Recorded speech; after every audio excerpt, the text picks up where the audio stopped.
Now, the moment Leanne has been dreading, we're going to talk about Man United and their clash. Sorry, is that the time? I got to go. No, you stay put. We're just quickly going to hear the pre-match thoughts of both managers, starting with Erik ten Hag. Hi, Erik. We've just heard from John about the campaign, the winter coat appeal that's running tomorrow.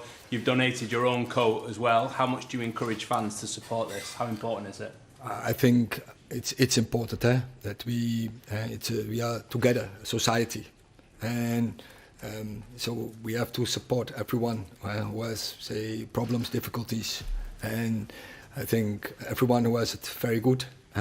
You can give a part of you. You can share something, definitely. So I hopefully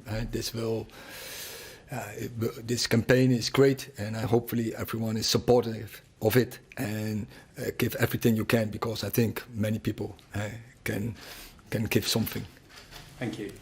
In terms of the football at the moment, what qualities do you need to see from your team tomorrow in order to get yourselves out of what's been a real difficult run? Consistency, and that is the problem where we are struggling with. In parts of the game, in big parts of the game, I would say we do a lot of things right, but then we are moments where we're struggling, and we in such moment we can't survive, and in this moment you have to do the right things. And so be consistent in doing the job, be consistent in the communication, because when you do that, you keep the right organization and do it like before. So yeah, definitely you can mark such moment as when we score a goal, or when we concede a goal, or when moments, decisive moments are going against us, and then we lose a little bit team, and where we over big parts, say 95% of the game, we are that team. So keep doing all the way through, and there we have to step up. Have you worked out why the team is suffering in those 5% of moments? Do you know what the reason is for that? Yeah, it's difficult, but of course you do research and you point it, and we spoke about, of course, with the team about it and how we can improve that fact, and we make some agreements about. And what is the reason? Is it concentration? Is it the pressure in those moments? What is it? I think it's more than one fact. It's concentration is one, but there are also so other things. And most important in such moment is that you keep on one page, and that starts with again communication. Thank you. Erik, how ready is Reguilón to return? Not for tomorrow. And Sancho still not with the first team. And how ready is Anthony for a Premier League start as well? I think he's ready for a start. Marcus Rashford's got 1 goal this season. Last season he had 5 in 9 at this stage. What difference are you seeing in his play at the moment compared to last season? Yeah, but that is a team, and of course him, and there's both. And so I'm sure it's normal that you are not always in the same levels, and of course everyone knows the qualities of him, and also the opposition knows the qualities. But if Ressi is doing the thing right and the team is doing the thing right, we will put him in the right places, and then it's up to him. And we have seen the last weeks that he's coming in the good positions. Now he's a little bit struggling, but this will pass, because everyone knows the qualities. Everyone at Man United backs him, and the whole team is supportive to him and believes in him. And so I'm sure with that confidence, with that belief that the team is behind him, this will change. So this will swap. This will pass. What would you say his own confidence is at? Is it just a case of needing that spark for it to click for him again? But that is always. But that's always so. That strikers, when they don't score for a moment, they need that, and they need 1 goal, and then they step over, and it will come. And he is so experienced, and he knows that as well. And when he's doing the right things, and when the team is doing the right things, that momentum will come, and then he will be on fire. Sorry, there's one more. Erik, hi Erik. I know you have a new goalkeeper. I know you haven't had a settled defence all season, but you've conceded 18 goals in 10 games so far. If you haven't got any of those injured defenders coming back soon, what can you do to fix that? Yeah, that's what we're just talking about. So we're talking about a lot of last days about communication, and that, of course, the routines when we have to make almost every game changes, and the routines are a little bit less. Say, and 99% in top football is a lot, and then you make mistakes as a team where opponent takes benefit from it. So we worked a lot about we need to be on the same page. We need the communication in such moment that we are well organized, and then it's about the player, the willingness to be on the right spot and make the right decisions in the right moment. One other thing that's happened is your win percentage seems to have dropped dramatically since you won the League Cup last season. You were up at 69% of your games were won before that. You're now down to about 50%. Do you think there has been any sort of hangover from that cup win? Do you think some people maybe thought the hard work was done and have rested on their laurels slightly? It's the fact. And so we dropped in levels and we fight against, but so we have to get back to those levels, and there are reasons for, but still, it's not acceptable, and we have to fight against it. And every team we put out, and they have to be on one page. But as I just explained, the routines at this moment are not always there, but they have a good foundation in the way of play. So we have some rules and principles, and when you keep that foundation and then cover each other and support each other, then we will play better. Last question in this section, Aaron. Hi Erik, with the international break coming up, does it make it even more important to try and go into that on a positive note from tomorrow? Yeah, it's true, but every game we have to win, and so that will always be the case. So that approach will not change for any game. I'm always in doubt when you meet a team that is great form and momentum. Is that bad, or is it the other way around, or will that momentum end one day? You know, I don't know. I think it's a great club, great team, great manager, fantastic players, big challenge, but we're up for it. And of course we go there because and believe that we can get something out of it. Okay, is Erik ten Hag under any threat of losing his job? I think so. I think ultimately it's football and it always comes down to that. I think this is a much bigger problem. We've said it for years with the Glazers and the ownership. That situation's been going on for way too long. The takeover, is it happening, is it not happening?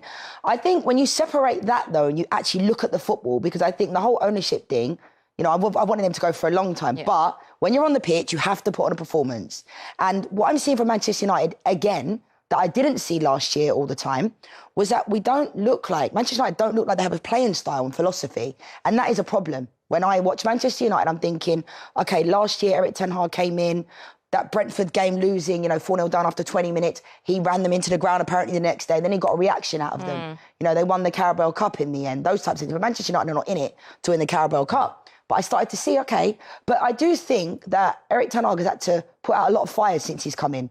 The Harry Maguire situation, the Mason Greenwood situation, Anthony, Jadon Sancho. Yeah. There's been a lot of distractions, but ultimately, when you look at the team, MRBEAR, great signing. I think great. We're playing him at left back. Exactly. Jadon Sancho training still on his own. There's a lot of things that I just don't sit right with me. And that Jadon Sancho situation doesn't sit right with me because I've been a player. And I don't think it can ever be right if a player's training on their own for so long just because he doesn't want to apologise. Yeah. That conversation should have been taking place away from the field of play. Erik ten Hag made it public, so Jadon Sancho had to react because he's obviously defending his character. We've seen it happen before when the players have had to do that. So I don't know what I see. I was at the Tottenham away game, in the away end, and there was nothing, and that to me is a problem.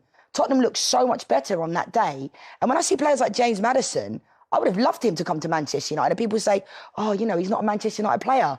What is that? How can you say he's not a Manchester United player when he's flying at Tottenham? So do I think Erik ten Hag should go right now? Personally, no, because I think someone else comes in, definition of insanity. You know, we've had so many managers that can't get a tune out of this team. But as the longer goes on, he will come under a lot of scrutiny, won't he? Because he's not getting results. Well, that was very passionate. Was it? I don't even want to ask you to add to it because she said it in a way that I don't think anyone could say it better than that. But to pick up on what Leanne had said, he's had to put out a lot of fires. And another key point, what is their playing style? What is their identity at the moment? I still think they are the best counter-attacking team in the country. The problem is... Really? That's not what he wants to do. And I think they can be very good on the counter-attack. That's not what he wants. He wants playing from the back with Onana, who usually is good with the ball at his feet, but not against Galatasaray on Champions League night on Tuesday night, for example. So if even Onana can't help them to play better out from the back, for example, that's not going to work. So for me, there's a conflict between what those players would be very good at, which is a counter-attacking style, and what, in a way, Ten Hag wants to try to put together, which is struggling. He said himself, we've dropped levels. Whose fault is that if you drop levels? This is your fault. This is your team. This is your tactics. It's okay, maybe Rashford can have a bad day, but not 7 bad games. Yeah, he's been... Same for Bruno, same for the defense, same for everybody. And at some points, I like him, but he will have to own the problem the fact that this team has a lot of problems that also are his problems, and right now he's not finding any solutions to them. Yeah, you said the best counter-attacking team in the country. Is that good enough to be challenging for the league? Because that is where Manchester United want to be. That's where, you know, you're used to seeing Manchester United be. But so far off. I mean, you heard Thomas Frank talk about Manchester United there, saying fantastic team. I think they still have that respect. But Manchester United of old is long gone. You know, it's no longer the Manchester United of old. I was used to growing up watching them win all the time. That's Manchester City now. And fair play to them, because yes, they spent a lot of money, but so have Manchester United. They spent a lot of money, but on the wrong players. And, you know, there's been a lot of issues off the field of play that I think are distracting from the quality. You know, that's what I was saying, really, when you said about the best counter-attacking team. I don't disagree with you, but I think, where is that coming from? Yeah, you know, Rashford, the Manchester United front line has been non-existent. You know, Rashford, when Sancho plays, Anthony, when he plays, Garnacho, early in the season, wasn't really doing much. And that comes down to managers sometimes. Players have to look from within, but it does come from the manager. Look at Ange Postecoglou. Yeah. You know, look at what he's done in a short space of time at Tottenham. Absolutely. Quick final question on Man United, because there was the bad and the good in the Champions League game that you talked about. Definitely the bad was Onana. And I don't know if he can apologise once again, because he seems like he's been doing that a few times now. And then the good was probably Højlund. Yeah, I think Rasmus Højlund looked really sharp. That second goal is get the ball on the halfway line and sprint, and nobody can catch you while you're running with the ball and they're running without the ball. It's very impressive. The finish was great after running for 50 yards. That little chip. There's another goal that he scored. He was just offside, and maybe he could have been a bit more clever and stay onside even before that. But the talent is there. So if they can put him in the right positions and the right service, he will score loads of goals. The issue we have is that can they actually put him in good positions, and will his goals be enough, because they seem to concede even more on the other end anyway. Okay, Red Devils' opponents this weekend, Brentford. No side has dropped more points from winning positions than Brentford. What do you think has gone on with them this season? I think they're a good team. I mean, I love what Thomas Frank has done with this team last year. When you go to the G-Tech, it's amazing. The atmosphere, we talk about it. The fans are quite realistic. You know, I think Ivan Toney obviously not being able to play. There was a lot more pressure on Wissa and Mbeumo. Yeah. And I think they did okay at the beginning of the season. The first couple of games, you thought, OK, Mbeumo's stepping up. And then eventually, everything's kind of just plateaued a little bit. And I think this game's going to be an interesting one, because there's two teams not really in form. Yeah. They're playing against each other. So I don't think it's a foregone conclusion that Manchester United are going to win this. And I think Brentford on their day, with the game plan that's set up, and Thomas Frank gets a tune out of his players individually, and they have a style, don't they? But Ivan Toney not being there is a big loss for them still. So, Manchester United have started the season with 4 defeats from their opening 7 games. It's their worst ever start to a Premier League season. It's their worst start to a Premier League season, worst start to a top flight season since the 80s. Wow. It's been really difficult for them, to say the least. And when you look at the opposition, maybe take Tottenham and Arsenal out of that. Brighton, you know, they get them when Brighton are playing well, but there are teams in there that they should be beating. Crystal Palace amongst them, a team that they should be beating, that they had beaten. A much changed Crystal Palace side in the League Cup in midweek. But it just... And that game against Wolves that they won, obviously there was a controversial incident in that one. They've been... They've ridden their luck at times in some of the games in which they have got 3 points. Yeah, we saw that at Forest at home at the start of the season. Yeah. I think that there's a time before where you look at some of those teams, you look at a Forest... It's gone. Oh, it's up there now, is it? You look at a Forest, Wolves, Burnley. All of those teams were the teams that when we talk about a team that's going away and having to win, Man United win those games. Yeah. Back when we was playing against United, they win those games. That Man United is no longer nowhere in sight. Anyone who goes to Old Trafford now will feel like they've got a chance because all Man United do is they pass the ball around at the back there. They're trying to get round you. They're not ever trying to get through you. You know, they can't blame McTominay and Fred anymore because they can't keep blaming them. It's not them. They've got a different midfield and it's the same outcome. No control of the game, no control of the play, no game management. Everything's about getting the ball to Rashford or if it was Anthony, them beating someone in a one-on-one and getting the ball across.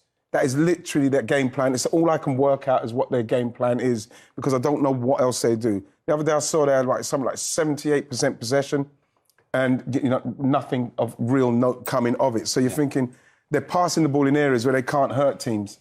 And then they're trying to go around the wings for someone to beat them one-on-one to get something. It's honestly, it's when you look at what Ange Postecoglou's done in such a short space of time, now you have to be looking at Ten Hag and thinking to yourself, well, what is your game plan, my friend? This is the thing, Jermaine. They're not creating anything for anybody who is in position to score from. They're not getting the ball forward. They're not having shots on target. They can't be starting to point players out now because Man United, this is a whole team that are not doing well. And you know what it's like at the top level, at top clubs, they always talk about you have to be good in both boxes. Okay, we create chances and we score, and then we defend, and they seem too easy to play against. Like you said, I mean, when we used to go to Old Trafford, it's going to be a tough game.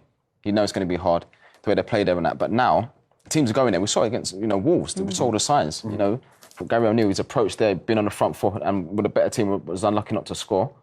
But it's in every game, not creating chances, not defending properly. At the start of the season, you see them against Forest. They were 2-0 down in no time. Yeah. And literally, they literally got it, something like 4 minutes, I think it was. And you watch them in every game, Kels. Yes, they came back and won that game, but it's not like through unbelievable football. It's just they literally wore them down in the end because Forest stayed so far back, invited them on. But if I'm any team in the current climate going to play at Man United, I'm not afraid of what they can do because I know what their ploy is. They're trying to get to the wings, try to get the ball to beat people and try and score. They can't blame people now. We need to see more from this coach. We need to see more. These are his players now. The only thing I would say in his defence is that they've got one of the lowest shot conversions in the league, and they've got one of the lowest XG differentials in the league. So if that suggests that there are more goals in there, that finishing potentially is a problem for them.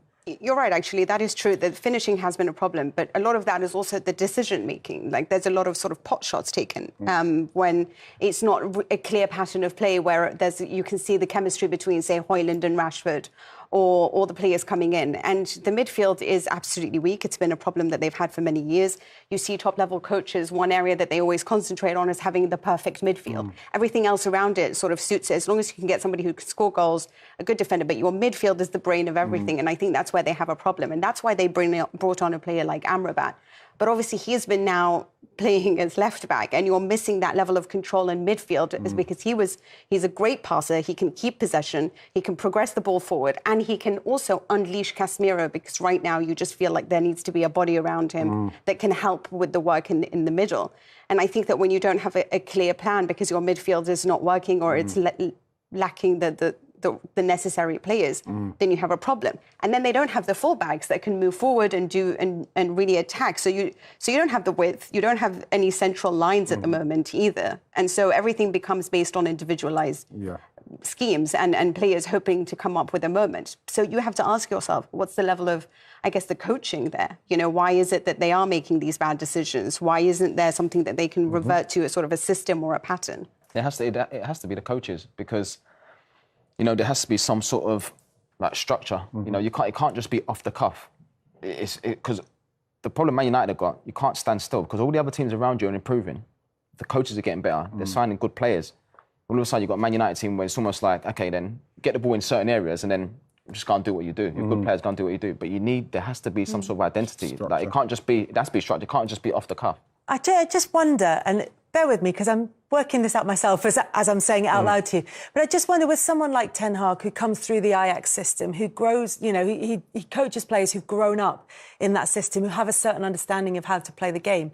It's a very different job to gather in players of different understanding, different sort of backgrounds to kind of try and play in one system. Does that make sense? Yeah, I do understand that. But then we are talking about taking on arguably one of the biggest clubs in the world, so you're going to get that. No, of course that's going to be the job. Right. But I just wonder if that skill set of getting excellent performances out of players who've been largely brought up within that Ajax system to think and play in a certain way, compared to trying to get a disparate group of players together and get that same level of performance out of them. I just wonder if that could be something that hampers a bit. Well, it could be, Kels, and what else it could be is that when you're talking about the Ajax system and how they dominate Dutch football in the Netherlands, how they dominate that with the way they play, it's kind of similar to what he's trying to do. They keep the ball and then they get individual players who do unbelievable things. Now, of course, you have to say with the Dutch league, it's not as on the same level as the Premier League. But what I'm getting, the pattern I'm getting with Ten Hag and the way they play, is that he's trying to play this possession-based football, but the teams and the coaches and that are much better, and they're stopping that. Because I looked the other day at Man United, they had 78% possession. That's kind of something that, if you're in Holland, if you're with Ajax, that kind of possession, you tear teams to bits with what you're doing, and then you've got the individual players, the wingers, which you're seeing, maybe it's Rashford or Anthony when he's fit, or Sancho when he's fit. No, they then take over and do all their special stuff. But I'm not seeing anything different to that, Kels. I know he's got different players from different places. But how long's he been here now? Is it 3 years, 4 years now? Three. This will be the third. This is the third year. This is the third year. We should. No, hang on, because last year was his first full pre-season. No, this is his second with second year. Yeah. So it's a second year. When you went to 4, I'm thinking I've lost years here. You know what? I think him and Ranić kind of look similar. So, you know what I mean? So I've kind of threw them in. Sorry about that. It was the beginning. But I just feel, Kels, for a club of Man United's stature and a coach that's that's meant to progress them and bring them to another place. I'm not seeing anything since, even Solskjaer's time. I'm not seeing anything. Maybe need more pressure on the forward players. There has to be a demand on the forward players because when you coach, you say, then, this is the structure, but when we get there, then you're going to have to produce. Well, that means you're just talking about players having to win one-on-ones. Because if you're having to win one-on-ones, even if you look at take-ons in the Premier League and how many people are successful just getting past them, not many. And then to actually get something to create. And that is where it looks like Man United's main thrust has got to come from, a one-on-one situation where you beat them and then get the ball into the box. Now, suppose you're not in good form, Kels. Suppose you're not in good form and you're taking... No, I'm always in good form. I'm just saying, as a player, if you're in not good form and then someone keeps giving you the ball and you're trying to get through it, then the fans are on you. And that is your only way of trying to get something. But even when they do get there, right, and you watch the game the other day, how many times do you see the ball go across the 6-yard box? Yeah. Then who's that number 9? Yeah. To stay in there, you know the scrappy goals, like the tap-ins that Haaland would get in those sort of like that red zone. Like they haven't got that. Not naturally getting in there. Højlund's supposed to be able to come in and do that kind, but he was always a developing player. He was never coming in as the finished article. No, I mean he scored 9 goals in Serie A, and he played in a very different team that had such a clear identity in how they play. I mean, Gasperini is not too dissimilar to De Zerbi, and it's his system coach. So you know exactly, you have rehearsed movements and you understand where you're going to be at all times and how your teammates around you are going to respond. Which begs the question, sort of, if you look at the way that Manchester United are set up as a club, and you aren't going to be a team that does it in the Ajax or the Barcelona way, or even right now Brighton, where you're bringing in players to play specific systems, then perhaps it is better to go with a pragmatic coach. When I say pragmatic, it doesn't need to be defensive when we have to bring in a Jose Mourinho, but somebody like a Unai Emery who will study the opponent and know how to perhaps manage the pressing game going forward. If you watch the way that United play Brighton and them not understanding and De Zerbi, for example, splitting his centre-backs, and it made it very confusing for the forwards at Manchester United. And then you see the way that Aston Villa handled that, then you understand that there's a team or there's a club there that have studied the opponent perfectly and have been pragmatic to the options at hand and try to find a way to negate that. But United are trying to impose a style that they can't because they don't have the players to do it at the moment, but at the same time not to doing the analysis that allows them to play just a more pragmatic game that just at the time secures results to build confidence to then try to impose your identity going forward. So there's a problem with the choice of coach, how it's done, and the players. And there's not much hope for Manchester United fans after the end of that conversation. But we shall see how the season pans out. There's always hope. Mina, Jermaine, thank you very much. 59 goals on this Premier League weekend, but none for Manchester United at Old Trafford. 4 defeats in their opening 7 games. The last time that happened, way back in 1989. How challenging at times already are these for Erik ten Hag? Challenging times for Manchester United fans, for Erik ten Hag, the players. They've spent so much money in trying to fix this and whatever. I must admit, I still watch Manchester United and think,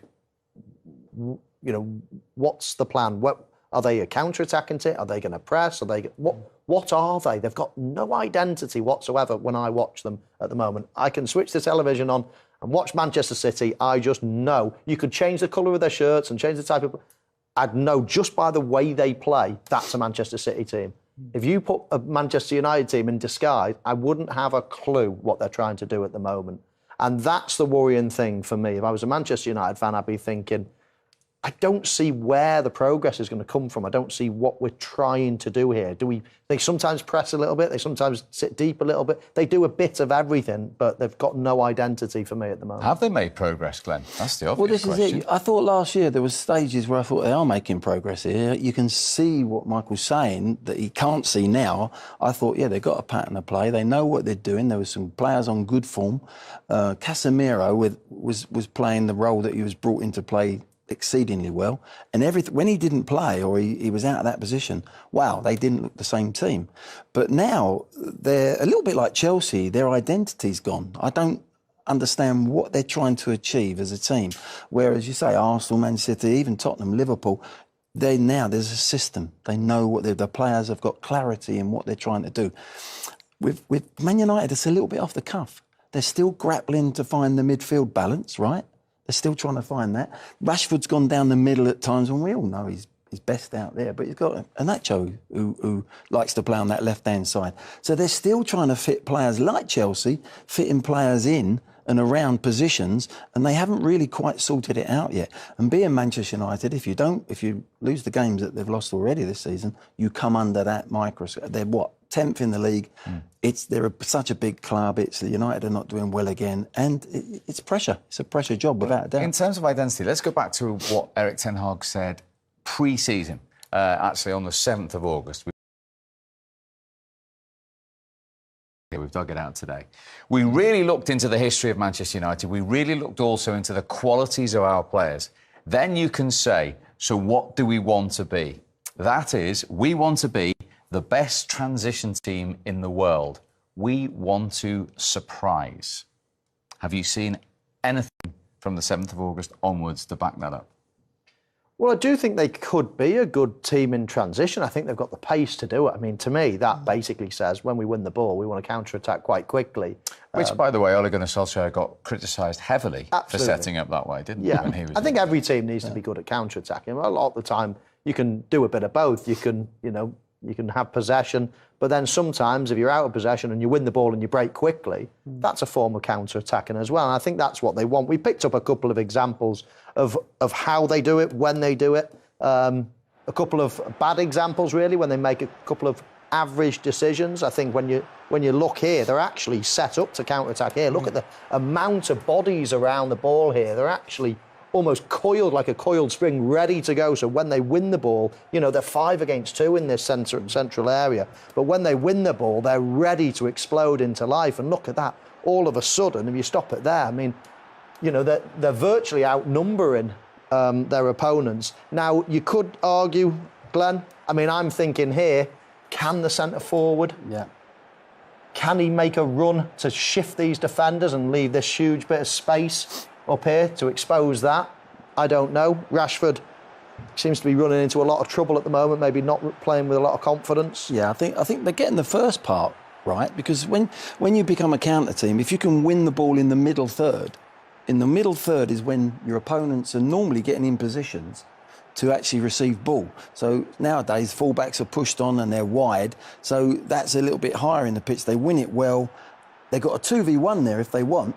If Rashford just actually makes a little sideways run and makes that gap a little bit, he could be slid in. That could work nicely. The pressing side is going very well for them. It's the end product of it. Can he play that ball? He can. I think he can. If he takes another touch and knows what he's doing, one, if the defender doesn't come, he gets closer to make his shot. Yeah. But if the defender then is half an up, he then slides Rashford in if he gets attracted to the ball. But so they're getting one part of it right. This here is almost what they're looking for. Again, middle third, and I used to say when we were going to play counter, we used to do 2 days of pressing and playing a game where you had the lines, and if we won it, you had 12 seconds to get a shot in at goal. Now they win the ball here, and look, within 3 or 4 seconds, they're in the opponent's 18-yard box, and they're just a little bit unfortunate there that it hasn't dropped to the right person at the right time. You keep playing like that, you keep countering like that, winning it in that middle third and breaking that quickly, getting red shirts forward, it'll work for you. So they're nearly there. They're nearly onto that if they want to play that way, and they've got the pace and they've got the players as well to feed people in quickly. But you saw the transition so quickly, and first and foremost, when you win that ball, it's got to go forward. Your first pass has got to go forward. If you go forward or you run with the ball forward, then you've got people really out of position. And that's when you can hurt a team. And they did it well at the end there. And within, as I say, 4 or 5 seconds, they're on the back of the team and they're in the 18-yard box. I think it was Palace. And you keep doing that, that'll come off for them. It looks like Manchester United can play that way. You know, they've got the pace. They've got the likes of Marcus Rashford playing for them. So they can play that counter-attacking type of style. Do you think they're good enough and capable to play a more possession-based game against the best teams? Or do you think that a counter-attack suits them? I think looking at them at the moment, where they're sort of in between two stools here, I don't think they can go to City or go to Liverpool at the moment or Arsenal and say, right, we're going to take the ball away from you, we're going to keep the ball, and we're going to play this way as well as counter you. I think this is something that he's obviously quoted that, and he sees that's his best option. Well, they've got to work at that more and more. That last example will work for them if they keep doing it. But it's all right winning the ball. They've got to have that movement and those movements offline. As you said, the striker going, you can't go in a straight line. If you're counter, you go quickly, but then you come off the lines to make movement to get somebody in, because you want it happening that quick. Yeah. So that, and nowadays, you know, with teams in back fours that push their fullback so high, it's almost like you want them to think they're going to be okay. You press them hard like they're getting the first bit right, and then you hit them quickly, because the fullbacks are really high nowadays. Very rare you have the left back and one of the right backs are sort of holding a little bit like you used to, because you used to have two up front. That's gone. The other big question is, after your 12-second rule, can they finish it off? 9 games in all competitions so far. Casemiro is actually the top scorer, and he's only got 1 Premier League goal out of those 4. A couple for Bruno Fernandes. No one else has scored more than 1 goal. So what you're both talking about here, if that's going to work, those numbers really need to improve. They do. I mean, I'd be concerned if my sitting midfield player was at the top of the... And it makes me wonder a little bit.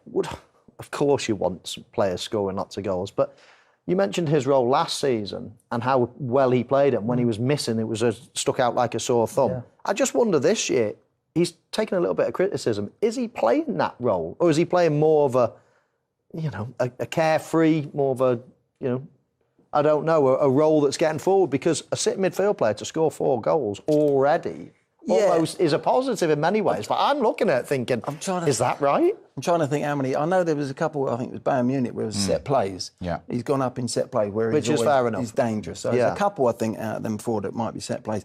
But he does look as if he's getting in front of the ball a little bit more than he did last year. He's not a front of the ball player. He's the one that's always going to be getting it off the back 4 or behind the ball when it goes wide, so he can then purvey it and change the play. Like the pivot. He can pick people off, and then he's in a good position if it does break down that he's going to get back into that penalty spot area.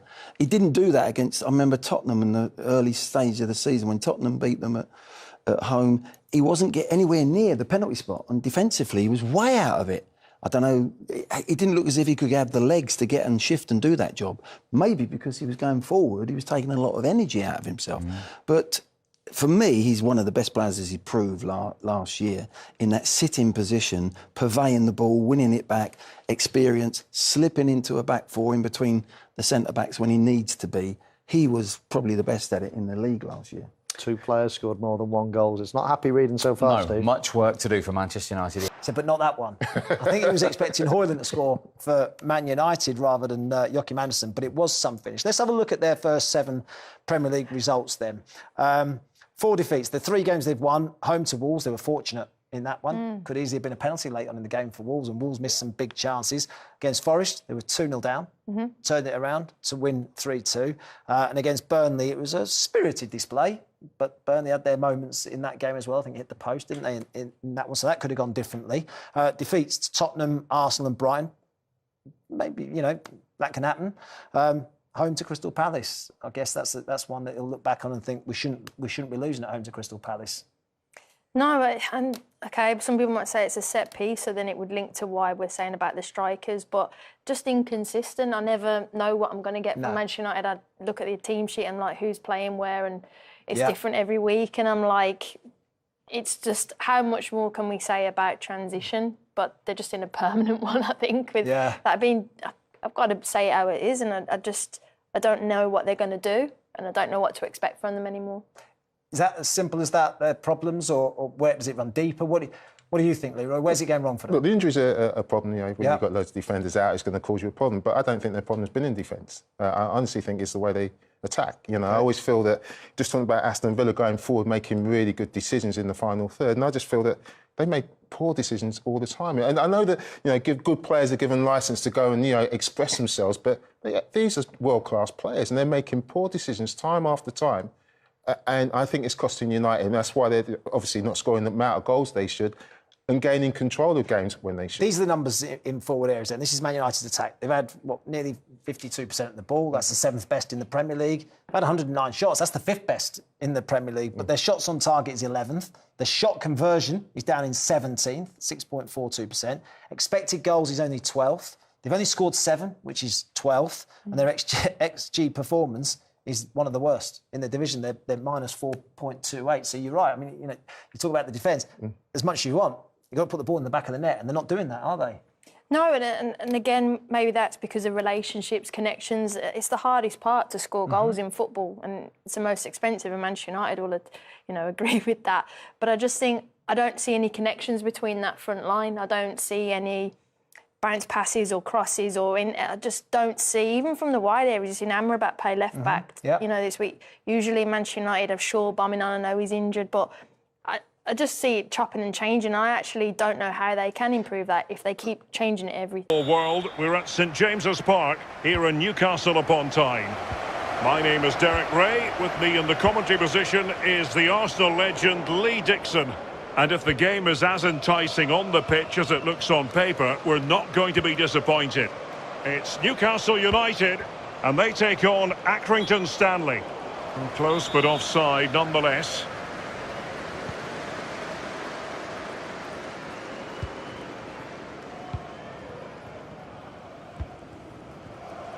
Matt Ritchie. It's with Joe Linton. And a fine tackle, and winning it back.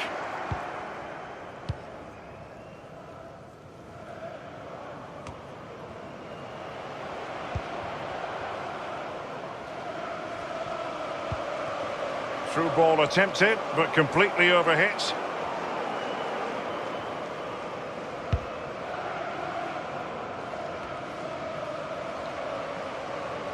Couldn't keep it.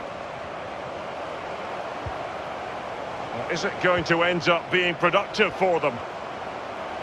Almiron. Not messing around with that clearance. Corner kick played in. Almiron. And able to close down the shot.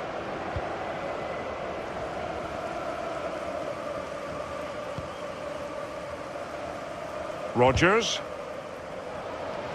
Possession changes hands, the interception there. And in with a real chance. Alas, a wild, wild attempt. Well, after that effort, I'm not sure whether he's right or left-footed.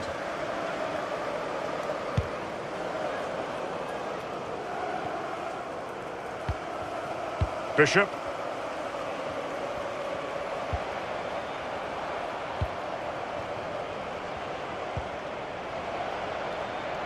Into the advanced position. And that's gone out of play for what will be a goal kick.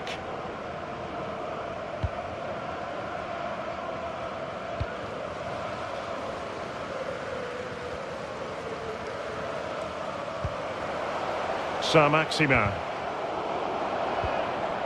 Couldn't keep it.